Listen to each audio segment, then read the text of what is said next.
YouTube? Topaz Yates back with another album review, and this one is to that G-Eazy When It's Dark Out. And you know what? A lot of people requested this one for me, and I'm just now getting able to review it, man. And I can kind of understand why, because G-Eazy, he got some talent with him and such, man, as far as flow, as far as delivery.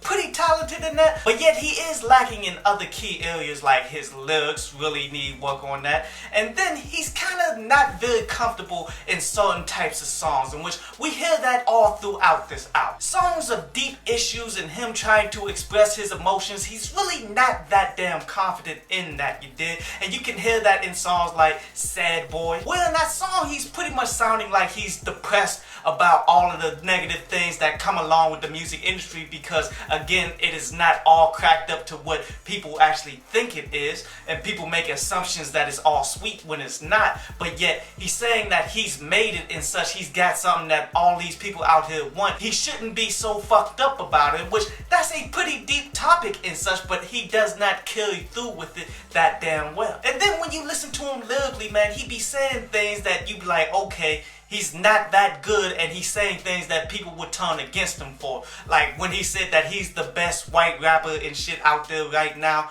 after Marshall Mathers pretty much damn near insinuating that Eminem is done from the game and he took the mantle, in which quite honestly Eminem should be done, but he's not, he's still active. And two, if we're gonna look into this category that he created, personally, you gotta look at Ritz and Yelawolf as being the best white rappers and shit right now. And I'm leaning towards Ritz because he actually dropped an album that I deem a damn classic in that Life and Times of Johnny Valiant. But for him to claim such a title, there's a bunch of tracks on here that completely go against that shit, dude. Like, take that One of Them with Big Sean.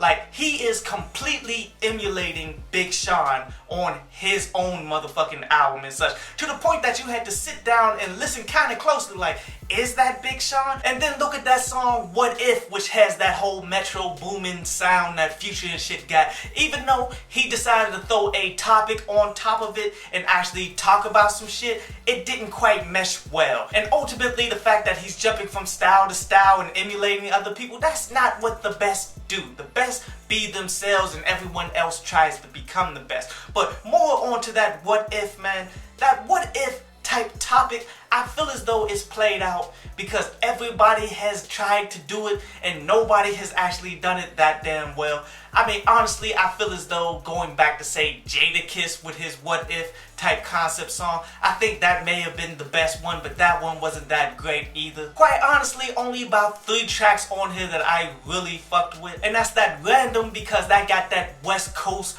bounce to it and such, and he's spitting on it the right damn way. I like that Me, Myself, and I, because he's pretty much going into the hard work that it took in order for him to build the fan base, the audience that he has now and such, man. And that's something that a lot of people don't look at. Like, yeah, he got some skills and such to him, but ultimately it was the hard work that built those skills. It was the hard work of him going out and building his audience. That's the type of shit that people need to fucking focus on, instead of just he's famous because he's G-Eazy. And I like that drifting with Chris Brown and Tory Lanez, especially with the whole concept of him drifting apart in relationships with people and such, because where music is taking him and just the fact of life and such, man. Very interesting concepts that he got throughout this project. He just couldn't follow through on but so many of them, and it kind of just comes off as an average project. Overall, I give this joint a 6 out of 10, but this concludes today's review, and we're going to jump into a brief instrumental from underground producer Lazy Rider Beats before we take some of your questions.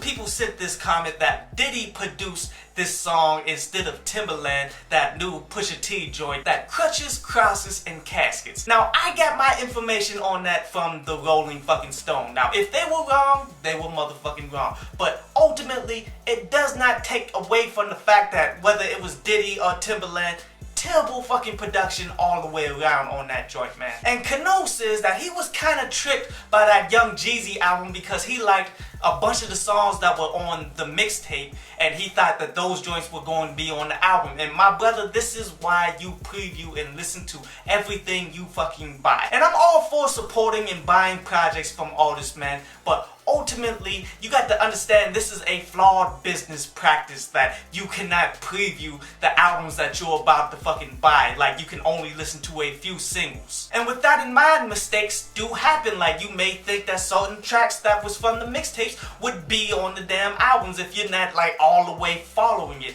This is why you always preview everything. I hope you enjoyed the show. You can follow me at Twitter up there. And you can go to downloadpads.com, that's down there, to read today's article.